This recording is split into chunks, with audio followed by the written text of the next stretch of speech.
kecil kita main antar kampung, ya. Jadi itu nggak tahu bagaimana saya sangat menggemari sepak bola, ya. Dan ini adalah kalau kita kecil itu di kampung, bola itu adalah olahraga yang paling murah. Kenapa? Kita beli bola plastik, saya ingat tuh harganya itu cuma berapa ratus perak, patungan, ya. Terus kemudian bisa main itu banyakan, 10 orang, ya kan? Main di jalan kita main, ya, bola masuk ke comberan, ya, namanya kita kecil di kampung kan pasti melewati itu. Nah, ketika kita semakin besar gitu, ikut sekolah bola, jadi pemain bola, terus kemudian karena memang kemampuan pas-pasan, ya kan, kita menekuni hal yang lain, ya. Tapi sampai sekarang ya saya main bola, dan ketika saya kecil itu kan yang ngetop tuh Ruli Nere, Ashari Rangkuti, Patar Tambunan, semua itu sekarang teman main bola saya gitu. Paling tidak nostalgia gitu, ya. Yang zaman dulu kita nonton di TV tuh PSSI Garuda, ya, pra Piala Dunia. Nah, itu sekarang tim saya dalam bermain bola, termasuk Widodo Ceputro, terus kemudian juga Rahmat Darmawan, ya, sampai Bambang Nurdiansah. Ini senior-senior abang-abang saya yang luar biasa. Yang istilahnya rela bermain dengan pemain amatiran seperti saya. Saya itu kan kecil di Bali, ya, kecil di Bali, terus kemudian saya pindah ke Jakarta, ya, di daerah Rawamangun situ, Hutan Kayu Rawamangun. Nah, itu kampung yang istilahnya kalau kita bilang tuh teman-teman saya bilang tuh UK, ya, bukan United Kingdom tetapi hutan kayu.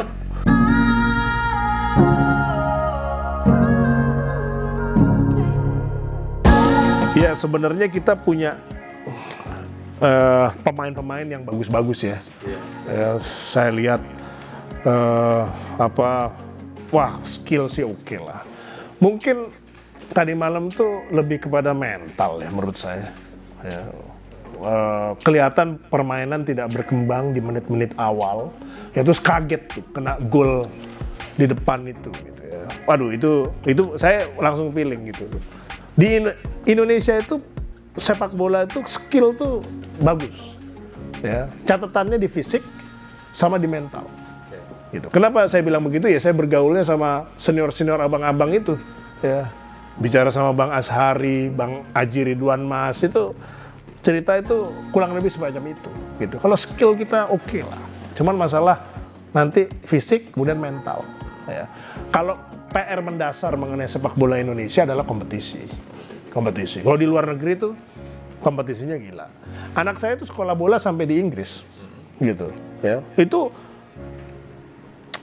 pertandingan kelompok umurnya itu sangat rapi, lebih rapi daripada liga di Indonesia, gitu. Padahal itu adalah sepak bola U18, 15 begitu. Jadi saya cukup menekuni sepak bola, bahkan anak saya dulu juga bercita-cita jadi pemain sepak bola, gitu, ya. Walaupun kemudian akhirnya dia tinggalkan itu, gitu.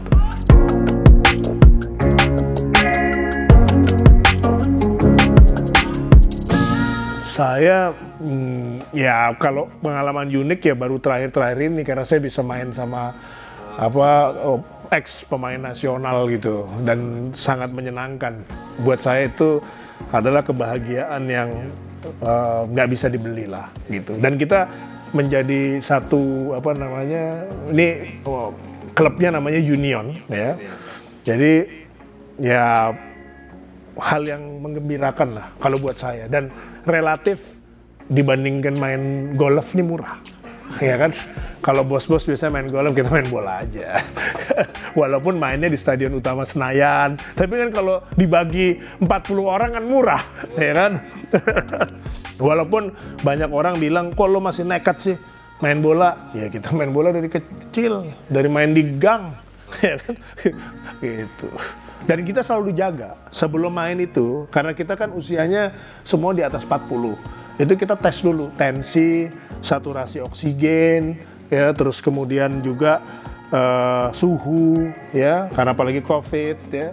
Jadi semua memang sudah sesuai dengan protokol.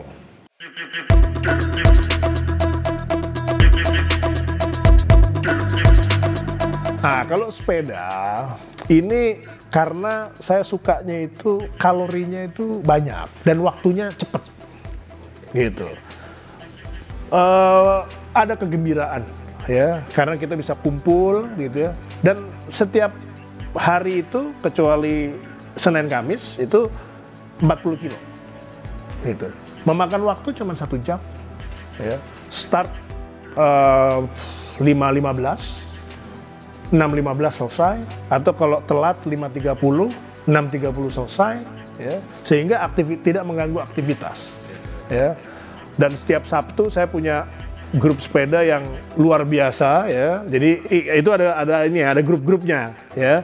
Nah, grup yang Sabtu ini menarik, ya, namanya Duren Cycling Club, karena Menses Cup nih Pak Pramono Anung itu menyediakan duren terus, gitu ya, duren terus, ya. Jadi kita itu kalau setiap Sabtu bukannya kehilangan kalori, malah tambah kalori, untung, gitu ya. Jadi babak belur, gitu. Jadi jangan heran orang tuh bilang ini si Silmi ini olahraganya kuat tapi badannya tuh kok nggak mengecil-mengecil, ya, bagaimana? Setiap Sabtu kita nombok. Nah, itulah. Dan makannya juga disediakan, pokoknya kita dimanjakan sama setiap Sabtu. Nah, jadi baik saya, Pak Pramono Anung, ya, kita subur-subur nih badannya. Olahraga sih kuat, gitu ya. Tapi kalau masalah berat, gitu ya, itu memang PR, ya. Itu masalah lifestyle makan. Kita masih pingin senang makan enak, gitu.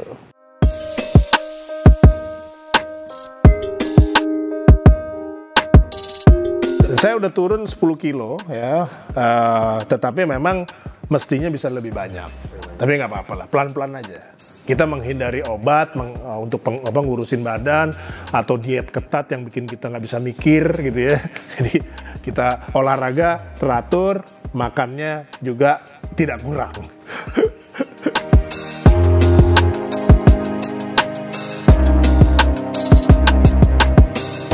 Jadi saya itu pengagum seni. Ya, pengagum seni karena saya melihat bahwa seni Indonesia itu tidak kalah dengan seni di luar negeri. Tetapi memang apresiasi kita tuh masih belum baik, ya. Zaman Bung Karno itu cukup baik karena beliau juga senang arts, ya. Makanya di beberapa tempat juga banyak dibangun patung-patung, dan beliau juga punya koleksi lukisan yang juga cukup banyak. Saya awalnya adalah pertama senang, ya. Kedua, ya, kalau dibilang investasi niatnya dulu, tapi ketika kita beli, akhirnya kita juga sayang untuk menjual karena sudah attach dengan diri kita. Nah, kemudian juga saya bisa membantu banyak pelukis. Yang saya koleksi kan bukan hanya lukisan yang punya nama, tetapi juga banyak yang pemula, ya kan? Nah, karena kalau nggak kita, siapa lagi yang melestarikan seni di Indonesia? Nah, ini yang saya rasa juga panggilan lah buat orang-orang yang sudah memiliki istilahnya keberuntungan yang lebih daripada umumnya. Ya, kita juga perhatikan pekerja seni, karena tanpa dukungan kita, ya bagaimana mereka bisa survive, ya kan? Nah, itu yang saya rasa penting buat kita semua, dan kalau kita memiliki juga tambah senang. Jadi kadang-kadang ya ini menambah happiness juga, gitu, ngeliatin, ya, lukisan, ya, dari karya tertentu, gitu ya, supaya ya itu juga menenangkan dan juga bagus buat orang yang under pressure 24 jam seperti saya. Ya, kalau saya ya ada ketenangannya, ada karena indah. Dan lukisan itu kan cocok-cocokan, ya, nggak bisa kita paksakan ini bagus nih, nggak, gitu ya.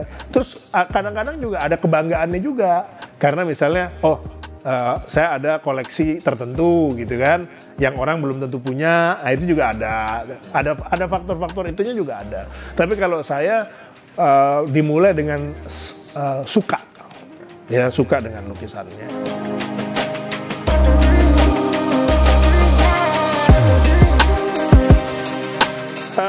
Membeli lagi sih enggak ya, maksudnya dalam arti begini, udah cukup banyak nyusahin orang ya, karena udah kehabisan tembok.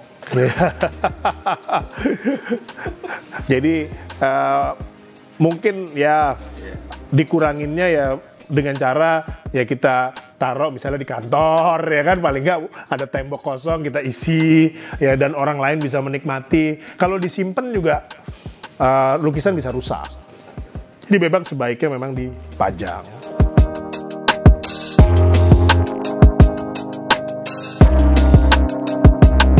Saya banyak Teguh Oostendrijk, Jehan, terus kemudian Pak Sunaryo, masih hidup, udah senior. Terus Dipo Andi Jogja.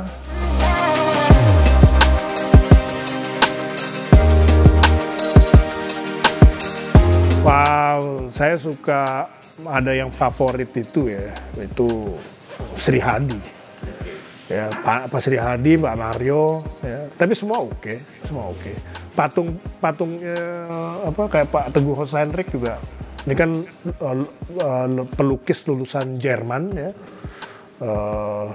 yang kurang lebih karyanya itu, khususnya karya patungnya udah sampai ke Singapura, ke luar negeri gitu.